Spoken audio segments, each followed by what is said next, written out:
আসসালামু আলাইকুম প্রিয় দর্শক, আগামী নির্বাচনকে কেন্দ্র করে বিভিন্ন রাজনৈতিক দলের প্রচারণা এরই মধ্যে শুরু হয়ে গেছে। আজকে দুদিন হয়ে গেল আনুষ্ঠানিক প্রচারণা হচ্ছে। তারেক রহমান একাধিক জায়গায় নির্বাচনী জনসভা করছেন, কথা বলছেন। আবার তাদের সঙ্গে প্রধান প্রতিদ্বন্দ্বী জামায়াতে ইসলামও তাদের প্রচারণা বিভিন্ন জায়গায় করছেন। এই প্রচারণায় আপনি দেখবেন একজন আরেকজনকে আক্রমণ করে কথা বলছেন এবং কেউ কেউ ব্যক্তিকে আক্রমণ করছেন, কেউ কেউ দলকে আক্রমণ করছেন, কেউ কেউ দলের বক্তব্যকে আক্রমণ করছেন এবং কেউ কেউ দলের নানা রকম কর্মকাণ্ডকে আক্রমণ করছেন। দল মানে তার প্রতিদ্বন্দ্বী দলকে এটা করছেন। এটা করতে যে কেউ কি শিষ্টাচার ভঙ্গ করছেন? এই আলোচনাগুলি করা দরকার আমি মনে করি। আমরা চাই যে একটা সুস্থ প্রতিযোগিতামূলক এনভায়রনমেন্ট থাকুক, কিন্তু গালাগালি যেন না থাকে। আবার বিপরীত দিকে এটাও চাই, একটি দল যদি সাধারণ মানুষকে বিভ্রান্ত করে, সেই বিভ্রান্তি যদি কেউ ধরিয়ে দেয় সেটাও চলুক, কিন্তু ধরিয়ে দেওয়ার ভঙ্গিটাও যেন শোভন হয়। আমরা এই জিনিসটা চাই। আমি এই কথাগুলো বললাম কারণ আপনারা এখনই ব্যাপারটা বুঝতে পারবেন। সেটা হলো যে গোলাম পরোয়ার, জামায়াতে ইসলামীর যিনি জেনারেল সেক্রেটারি, তিনি একটা কথা বলেছেন। আজ তিনি ওনার এলাকার একটা সভায় কথা বলতে যে উনি বলেছেন যে কোনো একজন মুসলমান যিনি আল্লাহ, রাসূল ও আখিরাতকে বিশ্বাস করেন, তিনি পরকালে বিশ্বাসী আরেকজনকে কাফের বলতে পারেন না। এটি জায়েজ নয়। তিনি এটা বড় অপরাধ করেছেন। তার মানে তারেক রহমান কোথাও কি কাউকে কাফের বলেছেন? বলে থাকলে সেটা বলা যাবে কিনা এটা নিয়ে উনি কথা বলেছেন। এবং উনি ডিটেলে যে আরো বলেছেন, এই বাক্যগুলো আপনি একটু মন দিয়ে শুনেন। তিনি বলেছেন, আমরা ধারণা করেছিলাম উনি লন্ডনে গেছেন, পড়াশোনা করেছেন, কিছুটা পলিটিক্যাল ম্যাচুরিটি হয়তো আছে, কিন্তু দেখি যে উনি তো এখন বড় মুফতি হয়ে গেছেন। বিলেত থেকে এসে ফতোয়া দিচ্ছেন কে মুসলমান আর কে কাফের। এটা বলার তার কোনো অধিকার নেই। রাজনৈতিক নেতা হিসেবে সৌজন্যতা, শিষ্টাচার বোধের জায়গা থেকেও এই কথা বলা যায় না। তার মানে উনি বলতে চাচ্ছেন যে একজনকে লন্ডন গিয়েছেন, হয়তো ম্যাচুরিটি এসেছে, তার মানে বোঝাই যাচ্ছে উনি তারেক রহমানকে ইঙ্গিত করেই এই কথাগুলি বলছেন যে তারেক রহমান এখন বড় মুফতি হয়ে গেছেন। এখন আমি এই কথাটা নিয়ে আলোচনা করতে চাই। আসলে কি তারেক রহমান মুফতি হয়ে গেছেন? আসলে তারেক রহমান কি বলেছেন এটা আমি একটু বুঝতে চাই, এবং কি বলেছেন তার জবাবে পরোয়ার সাহেব কি বললেন, এই দুটোই আমরা একটু বুঝতে চাই। তারেক রহমান কি বলেছিলেন সেটা আমরা একটু মনে করার চেষ্টা করি। সিলেটে যখন উনি জনসভায় গিয়েছিলেন, সেখানে উনি কিছু কথা বলেছেন, এবং তারপর সেখান থেকে নরসিংদীতে গেছেন, একবার নরসিংদী বলেছেন, ওইখান থেকে আরেকটা জায়গায় গিয়েছেন, মৌলভীবাজার গিয়েছেন, সেখানেও উনি কিন্তু কিছু কথা বলেছেন।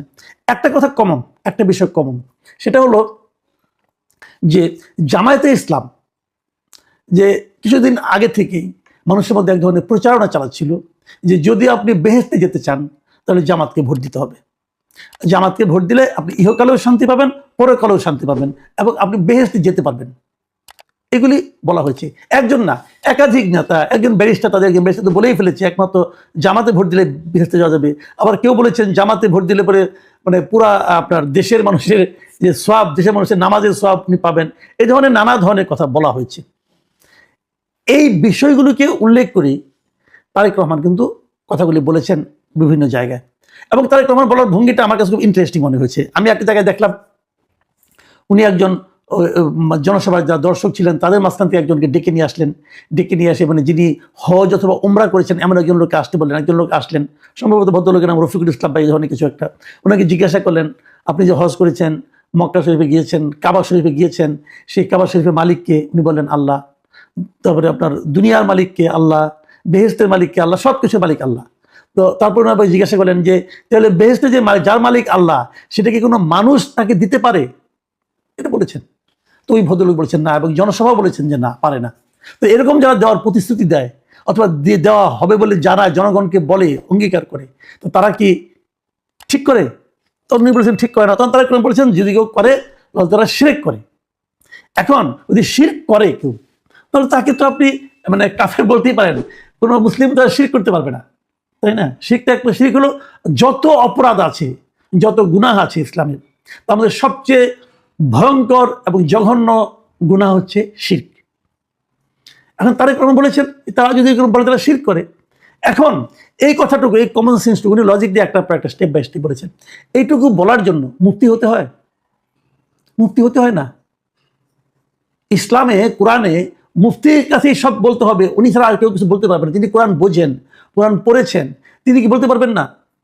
কেন বলতে পারবেন না? যে কোনো মুসলিম, ইসলাম হলো এমন একটা ধর্ম, যে ধর্ম সবাই বলতে পারবে। যে আপনি যদি ঠিকঠাক মতো পড়েন, এখানে কিন্তু কোনো আরেকজনকে ধরে আপনাকে উঠতে হবে না।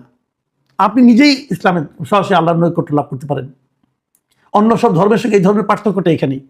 তো উনি যদি বলে থাকেন, তাহলে দেখেন কয়েকটা কথা কিন্তু। এক নম্বর হলো, প্রথমে জামাতের পক্ষ থেকে কেউ কেউ বলেছেন যে জামাতে ভোট দিলে বেহেশত পাওয়া যাবে, এটা নিয়ে অনেকে বলেছেন বেহেশতের টিকিট বিক্রি করতেছে জামাত। দ্বিতীয়ত তারেক রহমান বলতেছেন যে যারা টিকিট বিক্রি করতেছে, যারা বেহেশত পাওয়ার লোভ দেখাচ্ছে এবং বেহেশত পাওয়ার নিশ্চয়তা দিচ্ছে, তারা শিরক করছে।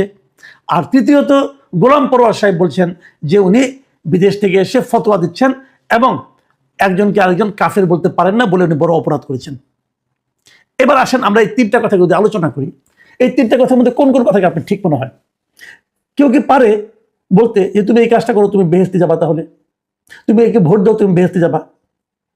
এটাকে বলা সম্ভব, বলা উচিত, বলা স্বাভাবিক? বলেছে।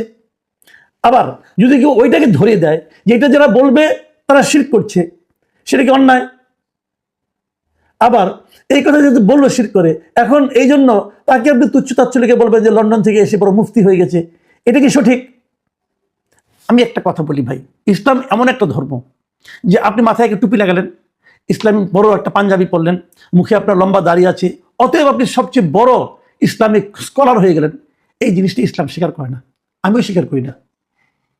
ইসলাম ধর্মকে জানুন, বুঝুন, এবং ইসলাম বোঝার জন্য আরেকজনের আপনার মুরিদ হতে হবে না। আরেকজনের মুরিদ না হয়েও আপনি মুসলমান হতে পারেন, না হয়েও আপনি ইসলামকে জানতে পারেন, ইসলাম সম্বন্ধে আপনি জ্ঞান লাভ করতে পারেন। কোনো সমস্যা নাই রে ভাই, মুফতি হওয়ার দরকার নাই। মুফতি না হয়েও আপনি কথা বলতে পারেন যদি আপনি জানেন জিনিসটা। তো সেরকম তো হতেই পারে। আমি এই জায়গায় মনে করব জামাত ইসলাম এই কাজটা প্রথমটাও ঠিক করেনি, পরে তারেক রহমানকে যেভাবে তারা সমালোচনা করছেন এটাও তারা ঠিক করেননি। গোলাম পরোয়ার সাহেবকে বলো, পরোয়ার সাহেব আপনি এটা বলতে পারেন, আপনি আগেরটাকে আগেই করেন, বলেন যে ওই কথাটা আমাদের যারা বলছে তাদেরকে আমরা দল থেকে বের করে দিয়েছি, অথবা এটা বলা ঠিক হয়নি, ওটা বলেন। কালকে আপনি বলেন যে জামাতকে ভোট দেওয়ার সঙ্গে ইহকাল পরকালের কোনো সম্পর্ক নাই, জামাতকে ভোট দেওয়ার সঙ্গে বেহেশত পাওয়া না পাওয়ার কোনো সম্পর্ক নেই, বলেন না কেন এই কথাগুলো? মানুষকে যে আপনাদের হয়ে কেউ কেউ বিভ্রান্ত করছি, এটা আপনারা দেখেন না? ভাই নির্বাচনে জেতার জন্য আপনারা কি ধর্মবিরোধী কাজ করবেন? এটা আসলে তো আপনি শিরক করছেন, আপনি তো পারেন না। কে বেহেশতে যাবে কে বেহেশতে যাবে না এটা আল্লাহ নির্ধারণ করবে, আপনি কে? এটা আপনি বলতে পারেন না। আপনার দলে কেউই বলতে পারে না, আপনার দলে আমিরও বলতে পারেন না, কেউ পারে না এটা বলতে। মানুষকে লোভ দেখাচ্ছেন কেন? মানুষকে মিথ্যা লোভ দেখাচ্ছেন কেন? এবং এটা যদি কেউ ধরিয়ে দেয় তাকে আপনি তুচ্ছতাচ্ছিল্য করতেও পারেন না। দেখুন আরেকটা জিনিস হচ্ছে, সেই জিনিসটা আমি বলেই শেষ করি। তারেক রহমান কিন্তু তার ওই ভাষণে জামাতের ৭১-এর ভূমিকা নিয়েও কিন্তু ইঙ্গিত দিয়েছেন। সেই ব্যাপারেও দেখলাম জামাতের এই সেক্রেটারি জেনারেল মিস্টার মিয়া গোলাম পরোয়ার তিনি একটা কথা বলেছেন। তিনি কি বলেছেন? তৎকালীন রাজনৈতিক বাস্তবতায় অনেক দল ভারতীয় আগ্রাসনের বিরুদ্ধে ও পাকিস্তানের অখণ্ডতার পক্ষে অবস্থান নিয়েছিল। এটি নিয়ে রাজনৈতিক মতপার্থক্য হতে পারে, বিশ্লেষণ হতে পারে। বুঝলেন? তার মানে তারা যে ৭১-এ মুক্তিযুদ্ধের সময় মুক্তিযুদ্ধের বিরুদ্ধে অবস্থান নিয়েছিল, সেই অবস্থানটাকে তারা ব্যাখ্যা করছে যে ভারতীয় আগ্রাসনের বিরুদ্ধে অবস্থান নিয়েছিল। অর্থাৎ আমাদের এখানে যে মুক্তিযুদ্ধটা হয়েছিল সেটা ভারতীয় আগ্রাসনের একটা রূপ। সরি গোলাম পরোয়ার সাহেব, আপনার সঙ্গে একমত হতে পারলাম না। আপনারা এখনো কিন্তু একটা অদ্ভুত জায়গায় অবস্থান করছেন। আপনারা এখনো বলার চেষ্টা করছেন আমাদের মুক্তিযুদ্ধ ছিল ভারতীয় আগ্রাসন। এইভাবে বললে এই দেশের মানুষ কতটুকু মানবে যায় না, আমি মানব না। মুক্তিযুদ্ধের সময় আমি ছিলাম, জীবিত ছিলাম, এবং আমি টুকটাক বুঝি। আমি তখন একদম শিশু না। তো আপনি এগুলি বলবেন আর এগুলি বলে বলে আপনার মানুষের ভোট দিবেন, এত সহজ না। আমি মনে করি আপনাদের ভাষা, আপনাদের চিন্তা ভাবনা এগুলি চেঞ্জ করতে হবে।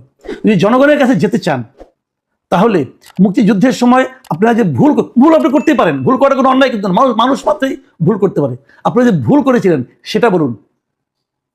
আপনারা যেভাবে বলছেন যে আপনারা তো মুক্তিযুদ্ধকে ভারতীয় আগ্রাসন বানাই দিচ্ছেন, আগে মুক্তিযুদ্ধকে স্বীকার করুন যে ওটা আমাদের স্বাধীনতা যুদ্ধ ছিল, মুক্তিযুদ্ধ ছিল, এটাকে স্বীকার করতে হবে। তারপর আপনাকে বলতে হবে সেই যুদ্ধে আপনার ভূমিকাটা সঠিক ছিল না। এটা বললে আপনার মান সম্মান যাবে না। এটা যদি বলেন তাহলেই বুঝবো যে আপনারা এই দেশকে স্বীকার করেন। আর যারা এই দেশকে স্বীকার না করেন তাদেরকে ভোট দেবো কোন আমরা? তাদের তো ভোট চাওয়ারই অধিকার নেই।